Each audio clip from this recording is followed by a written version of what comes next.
Mesdames, Messieurs, bonsoir à toutes et à tous. Le gouvernement et les syndicats poursuivent leur dialogue pour maintenir la paix sociale au Burkina.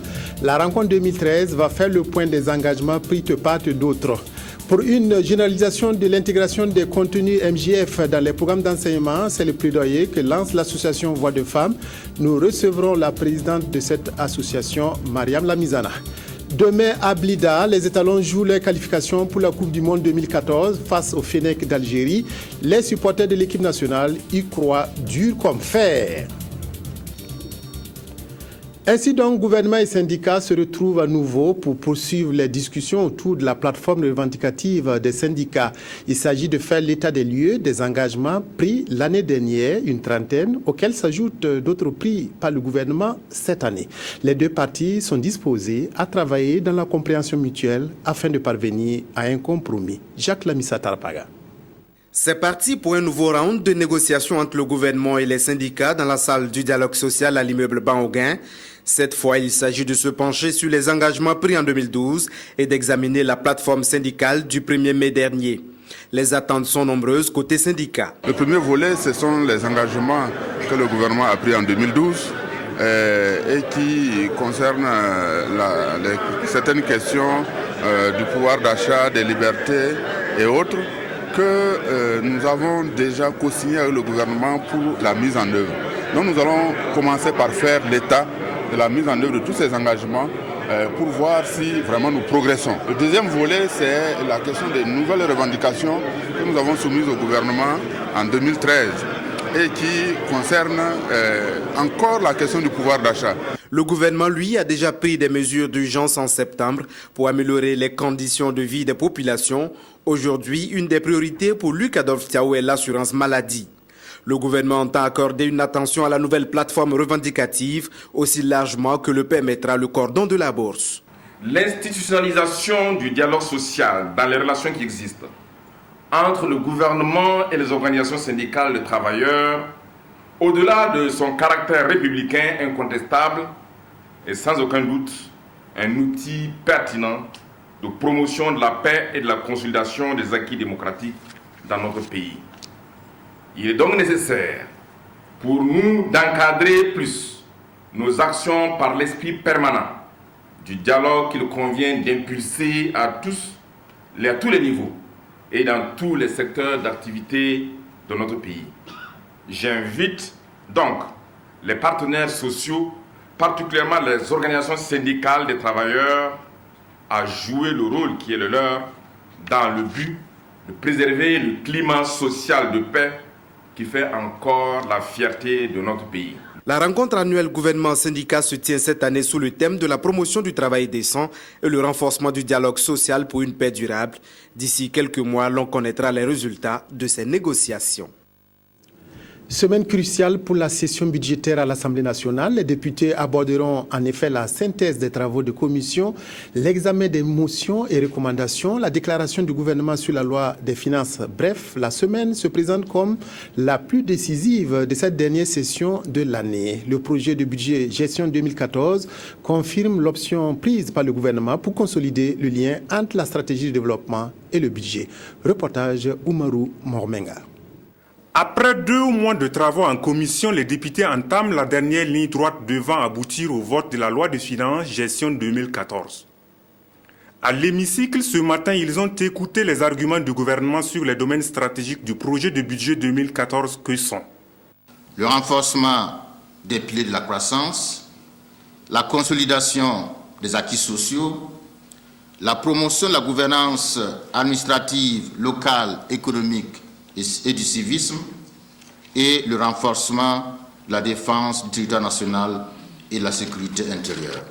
En outre, pour une meilleure prise en compte des plus pauvres et des couches vulnérables, les mesures sociales prises par le gouvernement en septembre 2013 seront poursuivies et renforcées pour l'amélioration des conditions de vie des populations. Le débat général, les déclarations des groupes parlementaires et le vote du texte de loi sont entre autres les temps forts du processus de vote du budget. En entendant le rapporteur général a pour sa part campé le décor en ces termes. Le budget de l'État, gestion 2014, est la traduction chiffrée des ambitions de développement du Burkina Faso telles que définies dans le programme politique du président du Faso, son Excellence Blaise Compaoré, et dans la stratégie de croissance accélérée et de développement durable. La nouvelle configuration du projet de budget de l'État, gestion 2014, après les amendements du gouvernement et l'arbitrage de la Commission des finances et du budget, se présente en recettes à 1664 milliards 876 millions 608 000 francs CFA et en dépenses à 1833 milliards 481 millions 20 000 francs CFA. D'ores et déjà, l'ensemble des commissions générales de l'Assemblée ont donné des avis favorables sur le projet de loi de finances gestion 2014. Les séances plénières au cours de la semaine passeront au pain fin la loi de finances, article par article, avant le vote. Les parlementaires de l'Union africaine qui planchaient sur la politique de l'élevage et le pastoralisme en Afrique ont clos leurs travaux vendredi dernier à Fadangourma. Une communication sur la transhumance dans l'est du Burkina, une région d'élevage par excellence, a été faite avant la cérémonie de clôture. Le communiqué final engage les parlementaires africains à mener des actions de sensibilisation pour l'augmentation des investissements publics dans le secteur de l'élevage. Anna Lucie Kéré. La mobilité du bétail et ses enjeux, la gestion des conflits, l'utilisation des ressources naturelles et l'amélioration des conditions de vie des populations, c'est sur ces principaux points que le directeur régional des ressources animales de l'Est, Daniel Tankwano, a focalisé sa communication sur la transhumance dans sa région. Cet exposé introductif a été suivi de nombreuses interventions. Les éleveurs et les parlementaires francophones et anglophones se sont succédés pour s'exprimer sur ce sujet préoccupant. Le communiqué final sanctionnant les travaux de l'atelier des parlementaires panafricains est revenu sur les différentes communications qui ont toutes souligné l'importance de l'élevage. Ce que j'ai vu aujourd'hui dans la zone de Matakwali a renforcé ma conviction que l'élevage doit, avec l'agriculture, constituer les principales activités de nos pays. Pour le président sortant et le président entrant de la commission agriculture du Parlement, leur rencontre a connu un franc succès. Ce que nous souhaiterons maintenant faire, c'est d'arriver à harmoniser les différentes politiques en la matière afin d'avoir un cadre générique dans lequel nous travaillons pour pouvoir justement lever les différents blocages qui empêchent le développement de la transhumance afin que nos économies en bénéficient au maximum. Nous allons faire en sorte que le Parlement s'y penche et que nous puissions recommander qu'il y ait des politiques transversales en Afrique qui puissent donc prendre en charge la question du pastoralisme et de la transhumance transfrontalière. Le ministre des Ressources animales et halieutiques, pour sa part, va renchérir en affirmant qu'il faut s'en féliciter que cette rencontre ait pu se tenir au Burkina. Un éleveur qui quitte Gorom, qui peut facilement se retrouver à 100 km, 200 km à l'intérieur du Togo, du Bénin, du Ghana, de la Côte d'Ivoire, cela pose pas mal de problèmes sur le plan de la sécurité, mais ça pose aussi toute la problématique de l'intégration qui nécessite que des mesures soient prises pour que les personnes et les biens soient bien sûr confortables partout où ils se trouvent. Le directeur du Bureau interafricain des ressources animales de l'Union africaine, l'UABIRA, s'est engagé à soutenir les États africains afin qu'ils améliorent leur politique d'élevage. Quant aux parlementaires, ils devraient jouer leur partition par la sensibilisation de l'exécutif pour l'augmentation des investissements dans le secteur de l'élevage, conformément à la déclaration de Maputo. Après Zignaré, où s'étaient retrouvés les hauts commissaires de cette région, c'est Koudougou qui accueille les 6 régions restantes dans le cadre de la deuxième phase de la 5e rencontre de la commission technique interministérielle. Ici comme là-bas, il s'agit de préciser les attributions des différentes commissions pour une meilleure mise en œuvre de la politique de décentralisation au Burkina. Reportage Evelyne Dabiré.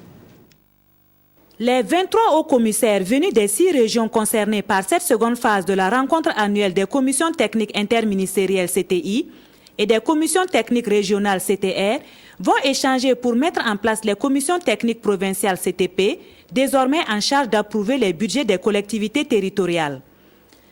Ce transfert de compétences qui met les collectivités territoriales sous la tutelle des provinces devrait permettre une meilleure élaboration des budgets des communes. Il faut que l'État aille véritablement dans le transfert des compétences et au-delà, il faut accompagner les communes. Et il nous a été dit que dans certaines communes, elles fonctionnent avec au grand maximum vraiment 3 compétences qui sont vraiment rompues à des pratiques administratives et financières. Ça veut dire que les autres membres du personnel font ce qu'ils peuvent pour que la collectivité puisse évoluer. Les hauts commissaires venus des régions, des hauts bassins, des cascades, du sud-ouest, de la boucle du Moun, du nord et du centre-ouest vont discuter des difficultés liées à l'élaboration des budgets des collectivités, faire le point de l'année écoulée et harmoniser les bonnes pratiques pour un meilleur suivi des budgets des communes. Les nouveaux agents des ministères de l'aménagement du territoire et de l'administration territoriale ont une opportunité de renforcer les connaissances acquises dans les écoles de formation. Une session de formation organisée à leur intention devrait leur permettre de mieux assurer la gestion du personnel des collectivités territoriales. Zalissa Sanfo, Sie Sylvestre. Ces agents nouvellement mis à la disposition du ministère de l'Aménagement du territoire et de la décentralisation et du ministère de l'Administration territoriale et de la sécurité ont 5 jours pour parfaire leurs connaissances sur les méthodes d'élaboration du budget, les règles d'éthique et de déontologie, ainsi que la gestion efficace du personnel des collectivités. Cette formation vient véritablement compléter ce que nos différents élèves ont pu apprendre sur les bancs de leurs établissements. À l'issue de cette formation, les participants devront être mieux outillés pour accomplir les différentes tâches qui leur seront confiées. Une formation qui rentre dans le renforcement des capacités vise nécessairement la compétence confirmée, l'efficacité, de telle manière que aujourd'hui, à l'heure où on parle de gestion axée sur les résultats, le Burkina puisse avancer dans son développement. On ne finit jamais d'apprendre, dit-on, et le ministère de l'Aménagement du territoire et de la décentralisation entend poursuivre la formation de ces agents à chaque fois que le besoin se fera sentir. Une école qui fait d'une pierre deux coups, l'école de formation privée en santé publique et des enseignants du primaire vient de mettre sur le marché de l'emploi sa 2e promotion. Plus de 400 agents ont prêté serment ce matin au cours d'une cérémonie présidée par le ministre de la Santé. Leur nom de baptême, conscience professionnelle, est tout un programme. Reportage Salinana. Ils sont 433 agents de santé et enseignants du primaire prêts à faire valoir leurs connaissances acquises. Après une formation de 3 ans pour certains, 2 ans pour d'autres bien réussis, les voici avec leur diplôme de l'école privée de formation en santé publique et des enseignants du primaire en poche. En prêtant serment, ces nouveaux diplômés ont juré transmettre leur savoir à tous ceux qui en auront besoin et à préserver la santé des populations. Ils ont donc choisi comme nom de baptême conscience professionnelle. La représentante des élèves a indiqué qu'ils s'engagent à travailler dans le strict respect du secret professionnel et en toute conscience professionnelle.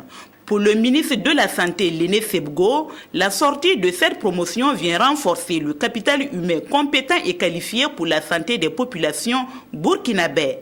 Il les a invités à être fidèles à leur nom de baptême en cultivant la compétence professionnelle par le travail d'équipe et la formation continue. Le représentant du parrain a pour sa part invité ses filleuls à être des agents exemplaires tout au long de leur carrière.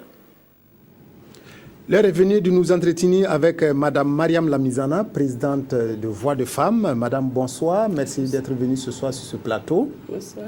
Alors, vous êtes à la tête d'une coalition nationale qui milite en faveur de la généralisation de l'intégration des contenus MGF, les mutilations génitales féminines, dans les programmes officiels d'enseignement. Alors, pourquoi cette campagne? Pourquoi vous avez lancé ce vaste plaidoyer?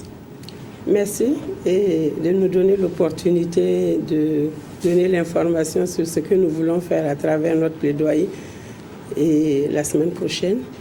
Donc, comme vous le savez, notre pays, dans le cadre de la lutte contre la pratique des mutilations génitales féminines, a développé beaucoup de stratégies classiques et même des stratégies novatrices. Et dans le cadre de ces stratégies novatrices, nous avons expérimenté l'approche éducative. L'approche éducative, c'est quoi? Ça a consisté à expérimenter l'enseignement des contenus MGF dans certaines disciplines d'enseignement au niveau du primaire comme au niveau du secondaire.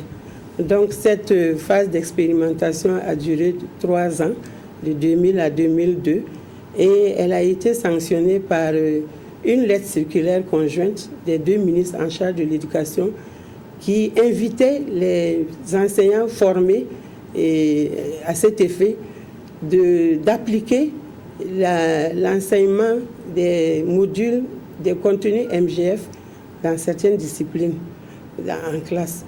Et malheureusement, et je dis malheureusement parce que cette lettre circulaire n'a pas été suivie d'instructions, et j'allais dire urgentes et vigoureuses. Ce qui fait que les enseignants qui ont reçu la formation ont eu la latitude de le faire ou de ne pas le faire. C'est pour ça que nous avons jugé après 10 ans et après le constat que cette approche a eu des résultats, qu'il fallait un peu relancer le processus. Est-ce que vous avez fait l'état des lieux? Vous connaissez les écoles où c'est appliqué? Vous connaissez le nombre? Vous connaissez la situation? Bien sûr. Et donc, nous nous sommes dit que peut-être que par un plaidoyer, à travers une campagne nationale, nous allons amener les pouvoirs publics en charge de cette question-là, de relancer le processus afin que les contenus MGF puissent être officiellement intégrés dans les programmes curriculaires et d'enseignement. Donc c'est l'objectif de notre campagne. Est-ce que cette situation, cette intégration des contenus dans les programmes officiels, est-ce que ça peut changer la situation de la pratique de l'excision au Burkina? Bien sûr, ça peut. Et comment? En fait, c'est sur la base d'un constat. Vous savez que d'abord, nous sommes en milieu scolaire. En milieu scolaire, l'école est un cadre d'apprentissage où on peut également moduler les changements de comportement et faire passer les messages. Vous savez également que les jeunes sont la tranche d'âge qui est très sensible au changement de comportement. Et en milieu scolaire également, nous avons toute une communauté qui peut élargir le champ d'activité par rapport aux activités de sensibilisation. Donc, c'est des effets immédiats, en tout cas, qui peuvent influencer positivement la situation de la lutte dans notre pays. Alors, des expérimentations ont été menées dans le sud-ouest, dans l'est. Est-ce que vous avez les résultats de ces expérimentations? Et qu'est-ce qui vous pousse à demander la généralisation des contenus dans l'enseignement de manière générale? Bon, il n'y a pas que le sud-ouest et l'est, il y a également le nord et le Sahel où la phase d'extension a été concernée. Bon, je pense qu'a priori, les résultats qu'on peut retenir, c'est la disponibilité des contenus. Nous avons les modules de formation, nous avons le matériel didactique et nous avons l'expertise nationale qui est là, qui peut même s'exporter. Les enseignants formés ont l'expertise, peuvent le faire. Il y a également les écoles. Il y a 12 écoles qui ont été touchées par l'expérimentation. Il y a un nombre, en tout cas un effectif assez important d'élèves comme de parents d'élèves et d'enseignants qui ont été concernés par ce processus-là, qui sont à même de répercuter l'information sur le terrain. Donc moi, je pense que ce sont des résultats immédiats, palpables, visibles, qui nous amènent à relancer le processus pour que les autorités en charge de l'éducation revoient leur position et lèvent le goulot d'étranglement par rapport au niveau de leur ministère pour que la généralisation puisse être effective pour la rentrée 2014. En tout cas, c'est notre objectif. Alors, Mariam Lamizana, à vous entendre, on croirait que tout est OK, qu'à l'école primaire, au secondaire, à l'université, tout est disponible pour que ce contenu soit enseigné. En tout cas, la matière existe. La matière existe, la volonté politique a été manifestée, la disponibilité des acteurs est là parce que jusqu'à présent, même le fait que ça n'a pas été rendu obligatoire par les enseignants. Il n'y a pas de goulot d'étranglement quelque part. Mais justement, c'est les instructions qui doivent être données là qui constituent le goulot d'étranglement quelque part. Donc, il n'y a que ça. Il faut que les 2 ministres en charge de l'éducation lèvent le goulot d'étranglement à quelque part, donnent des instructions fermes à leurs techniciens pour qu'ils relancent la discussion et qu'on revisite encore les curricula qui ont été, les contenus qui ont été élaborés et qu'on voit de quelle manière cela peut être intégré dans les curricula et les contenus et les programmes officiels. Et nous insistons pour que, à la rentrée de 2014, cela puisse être officiel. Alors, votre plaidoyer commence la semaine prochaine, vous l'avez dit. Et quelles sont les actions que vous allez mener pendant toute cette campagne-là de plaidoyer? Nous, on va se donner tous les moyens. Tous les moyens pour informer, pour dialoguer, pour communiquer, pour sensibiliser. Et nous aurons des séances techniques, il y aura en tout cas des documentaires qui seront faits, il y aura des entretiens. En tout cas, tout ce qui rentre dans le cadre d'une campagne nationale va être déployé pour que l'information passe, pour que la communauté éducative soit interpellée, les pouvoirs publics soient interpellés. Et toutes ces activités seront coordonnées par la première dame du Burkina Faso, qui est Mme Chantal Compaoré, qui est une militante de première sur cette question-là, qui va assurer la coordination nationale de cette campagne. Également, nous avons demandé l'assistance technique de 2 artistes musiciens comme ambassadeurs. Il s'agit de Mama Rovan et de Sana Bob pour accompagner dans la gaieté le processus. Très rapidement, votre appel à tous ceux qui nous suivent et qui veulent s'impliquer dans cette campagne de plaidoyer. Très rapidement. Bon, je pense que moi, je voudrais demander à tous les parents, à tous les acteurs qui interviennent, qui sont concernés par cette problématique de la pratique des mutilations génitales féminines, d'être au rendez-vous du 21 à 10h au sein du lycée Vénégré pour l'installation officielle des membres de la coalition nationale et le lancement officiel de cette campagne nationale par Mme Compaoré Chantal, qui est la première dame du Burkina Faso, l'ambassadrice de bonne volonté du comité interafricain et coordonnatrice et présidente d'honneur du Conseil national de lutte contre la pratique de l'excision et coordonnatrice nationale de la campagne. Infatigable battante en faveur donc des plus défavorisés. Mariam Lamizana, présidente Voix de Femmes, merci d'être venue ce soir nous parler donc de cette campagne de plaidoyer que vous lancez en faveur de la généralisation de l'intégration des contenus MJF dans les programmes officiels d'enseignement. La suite du journal, le ministre de l'Habitat et de l'Urbanisme sur le chantier de rénovation de l'hôtel Silmandé de Ouagadougou. Yacouba Bari est allé encourager le promoteur et tous les acteurs impliqués dans ce travail titanesque. Cette visite lui a permis d'apprécier le niveau d'exécution des travaux. Le chantier a atteint un taux d'exécution de 90%. Maxime Zongo. Sérieusement affecté par l'inondation du 1er septembre 2009, l'hôtel Silmandé était tombé dans un état de délabrement avancé. Au regard de la place qu'occupe cette infrastructure dans le paysage hôtelier, des dispositions ont été prises pour sa réhabilitation. Débutés en novembre 2012, les travaux de rénovation sont à ce jour à 90%. Un niveau d'exécution jugé satisfaisant par le ministre de l'Habitat et de l'Urbanisme qui était accompagné par son collègue de la Culture et du Tourisme. Nous sommes venus donc d'abord les encourager pour cette volonté donc de nous rénover l'hôtel, pour accroître la capacité d'accueil en termes d'hôtel au niveau de notre capitale. Et ce que nous avions vu ce matin, après donc la première visite que le ministre en charge du tourisme a effectuée, je voudrais en tout cas les féliciter, les encourager tous les intervenants, les promoteurs, mais tous les intervenants au niveau de la construction qui nuit et jour travaillent pour que nous soyons dans les délais. La réflexion qui concerne l'ensemble des compartiments permettra de produire un visage totalement nouveau et surtout un cadre qui répond aux normes de référence. Les travaux donc, de rénovation, comme on disait tout à l'heure, effectivement, consistaient effectivement à reprendre l'ensemble de l'installation technique, pour ce qui concerne les corps de cas techniques, et à reprendre aussi tout ce qui est travaux concernant les corps de cas secondaires. Au jour d'aujourd'hui, nous pensons effectivement que nous sommes à 90% de réalisation. Fini.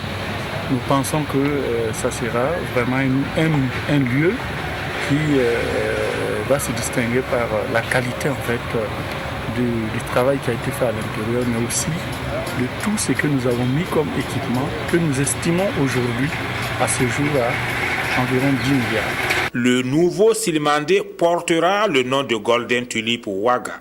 Il comportera 172 chambres, des salles de conférence, une piscine et de nombreuses autres commodités. L'ouverture est prévue pour début 2014. Une formation à l'intention des acteurs de l'électricité vient de se dérouler à Ouagadougou à l'initiative de la société burkinabé General Maintenance Service. Les participants ont eu l'occasion de se familiariser aux nouvelles technologies et aux produits électriques de qualité. La formation visait également à informer les participants de la disponibilité des produits Legrand, le leader mondial de l'appareillage et de la distribution de produits électriques.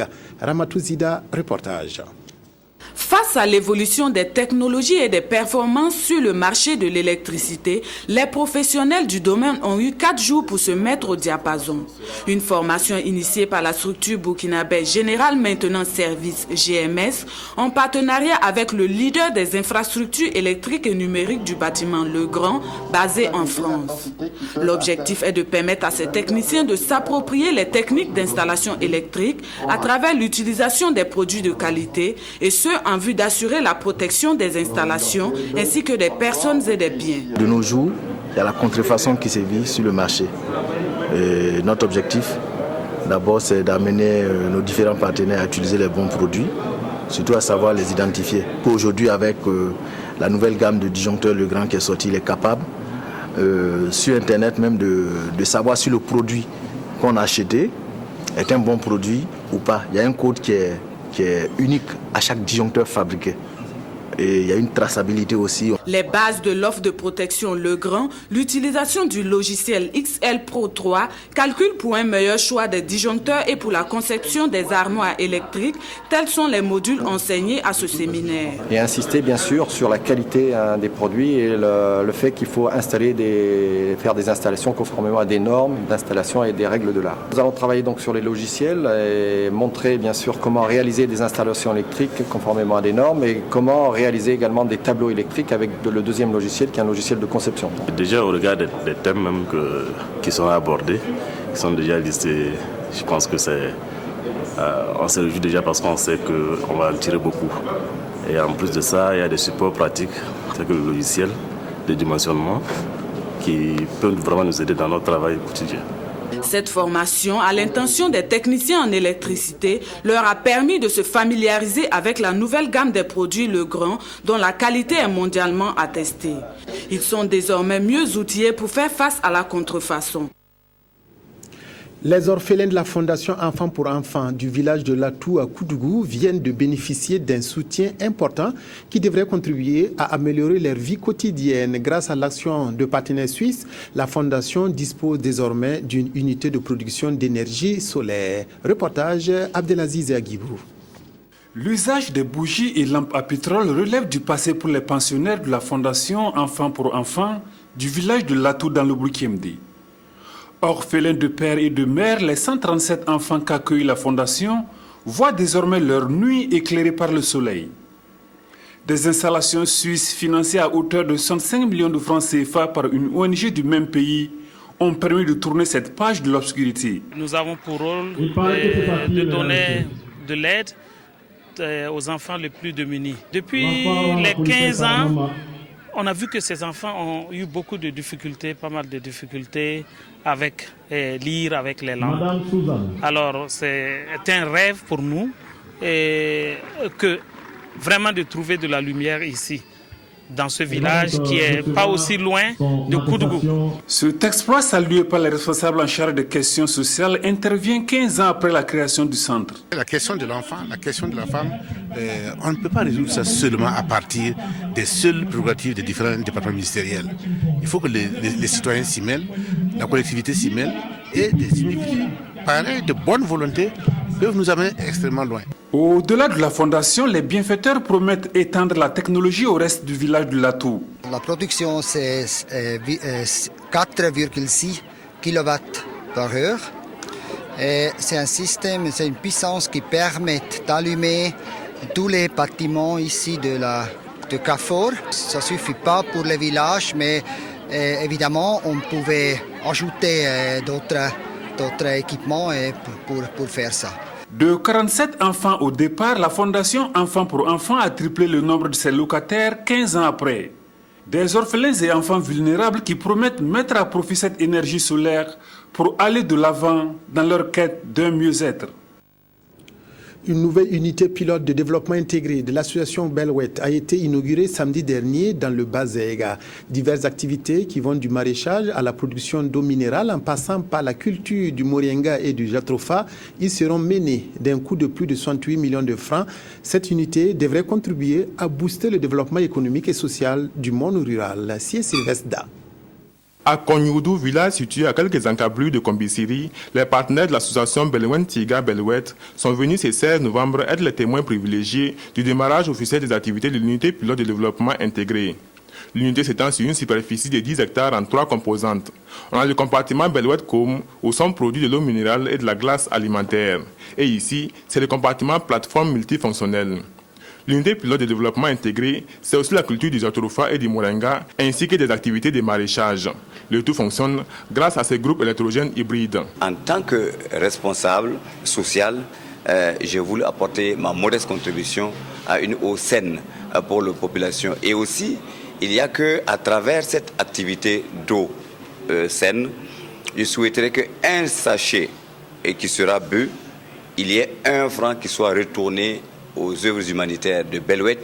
En plus de cela, vous savez qu'une activité industrielle crée naturellement de l'emploi. Et c'est ainsi que, dès le démarrage, nous avons déjà 70 personnes qui travaillent en ces lieux. Le coût total de réalisation de l'unité s'élève à plus de 68 millions de francs CFA, financé à 75% par la banque BOA, par l'UEMOA et sur fonds propres de l'association Belwet. L'appui de la France a permis l'acquisition du groupe électrogène. D'une puissance de 90 ampères, l'unité n'en consomme que 14.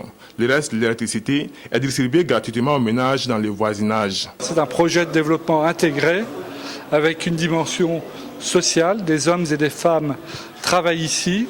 Une dimension écologique très forte parce qu'on utilise des plantes, et c'est une richesse du Burkina Faso, qui permettent de faire tourner des moteurs. Et également la dimension économique est très présente puisqu'on crée des emplois. La cérémonie d'inauguration de l'unité était également un moment pour l'association Belwet de témoigner sa gratitude à ses partenaires par des présents. Des partenaires dont l'association salue la constance de leur accompagnement dans ses actions visant à l'amélioration du niveau et de la qualité de vie des populations. Les acteurs du cinéma et de l'audiovisuel disposent désormais de textes réglementaires applicables à leur profession. Ces textes et lois ont fait l'objet d'échanges en vue de leur appropriation par les principaux intéressés.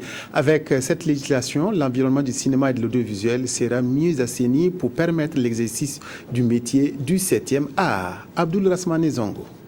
Les participants de cette rencontre vont à la connaissance et à l'appropriation de la législation en vigueur en matière de cinéma et de l'audiovisuel.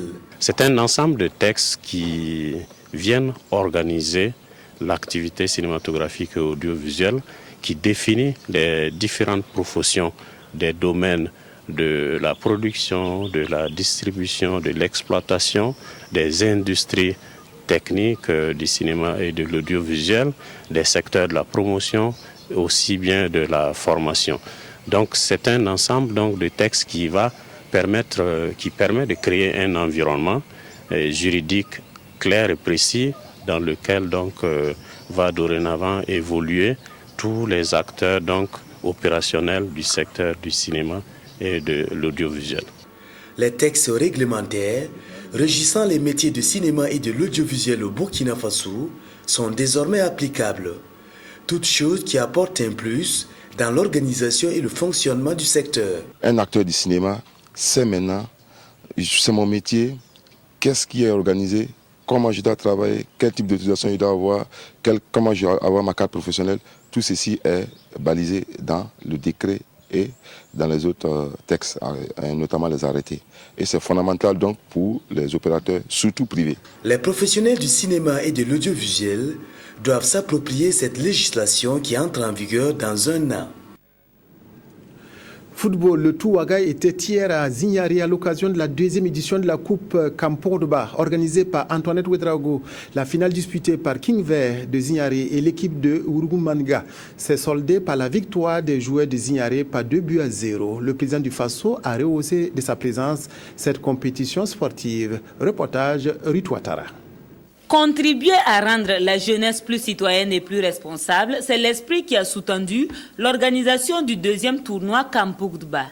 En tant que mère, tante, Je suis convaincue que l'avenir de notre nation repose sur cette jeunesse et que par conséquent, toute action qui pourrait contribuer à son épanouissement serait la bienvenue. De la formule Maracana lors de la première édition à celle du Grand Poteau cette année, les prétendants au titre ont obtenu leur place à l'issue d'une concurrence livrée à 6 autres équipes communales. Mériter sa place pour dérouler un jeu devant une surprise de taille et de marque, il s'agit de la présence du chef de l'État qui a donné à la cérémonie tout son éclat. L'équipe locale de Zignaré à maillot vert et la commune d'Ourgoumanega disputent la finale qui se joue en 30 minutes x 2. Jouant sur ses propres installations et pour faire plaisir à son public, Zignaré, après un pressing sur l'adversaire, réussit à ouvrir le score à la 26e minute grâce à Aruna Gelbeogo.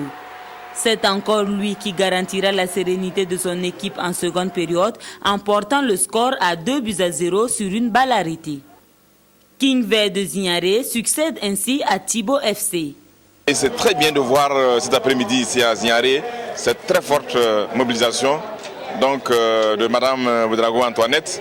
Et je tiens vraiment à la féliciter parce que c'est pas facile d'organiser un tournoi. J'en sais quelque chose et il faut vraiment la féliciter. Et je souhaite que ce tournoi puisse continuer parce que ça permet donc de rassembler les jeunes et ça permet surtout de contribuer à l'émergence de jeunes talents. Ce sont les ruisseaux qui font les fleuves et c'est les fleuves qui font, si l'on peut le dire, la mer.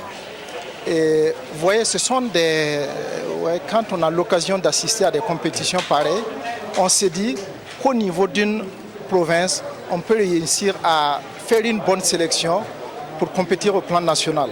En plus des équipements sportifs et d'une enveloppe, les 2 finalistes s'en sortent avec des trophées. Et comment jouer au football avec grâce et efficacité? La réponse a été donnée par les princesses du Kadiogo de vert vêtu et Elite Sport International de Zignaré. Lors de ce match de levée de rideau, les princesses dictent à leur rival d'un soir âgé d'à peine 6 mois une véritable leçon de football soldée par le score de 4-0.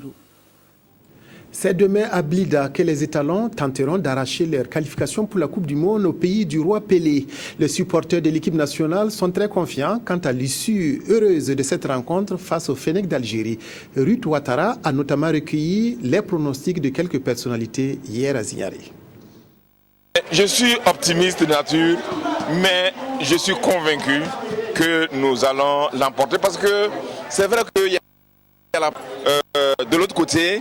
Mais tel que j'ai pu voir les joueurs à la télévision, j'ai vu leur détermination et leur morale. Je ne formule aucun doute qu'ils vont remporter ce match et que le Burkina Faso sera au Brésil l'année prochaine. Et rien à faire. Je mets le vœu que les étalons gagnent. Moi, mon pronostic, c'est que nous battrons en tout cas les Fennecs d'Algérie.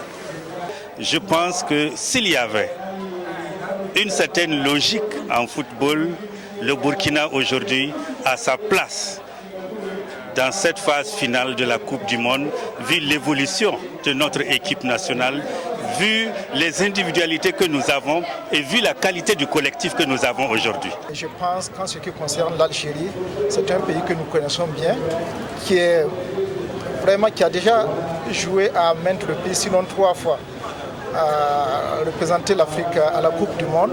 Mais je pense que l'année 2013 est quand même une année pour le Burkina. Ce sera un face-à-face entre 2 dames au Chili le 15 décembre prochain lors du 2e tour de la présidentielle. Michelle Bachelet et Evelyne Matei se sont qualifiées pour le second tour du scrutin disputé hier alors que les sondages prédisaient une nette victoire de l'ancienne présidente chilienne. Jean-Modeste Ouedraogo, un des pionniers du l'audiovisuel au Burkina, a été conduit à sa dernière demeure ce matin par une foule de parents, de collègues et d'amis qui ont connu et apprécié cet amoureux de la presse. Décédé jeudi dernier par suite d'un malaise, Jean-Modeste Ouedraogo repose désormais au cimetière de Gounguin où des hommages appuyés lui ont été rendus à nouveau. Bouma Ernest Nibier, reportage. Il n'est plus.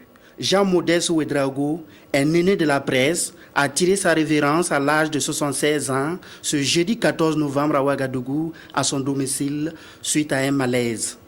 Après une veillée de prière, hier au domicile du défunt, et l'absoute aujourd'hui à l'église de Kolgnaba, parents, amis et collègues l'ont accompagné à 10 heures à sa dernière demeure au cimetière de Gunguen. L'homme que l'on pleure aujourd'hui était un pionnier du monde des médias.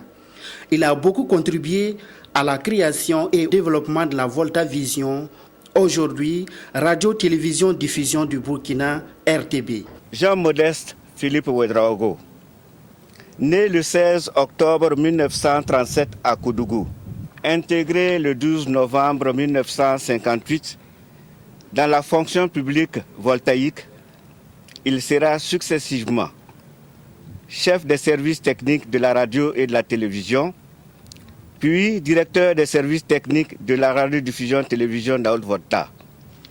Ingénieur en communication, il a participé avec enthousiasme au montage de la toute première chaîne de télévision d'Afrique de l'Ouest, puis il a successivement gravi tous les échelons et fonctions au sein du ministère en qualité de directeur général des services de l'information et de directeur général du journal Le Soir.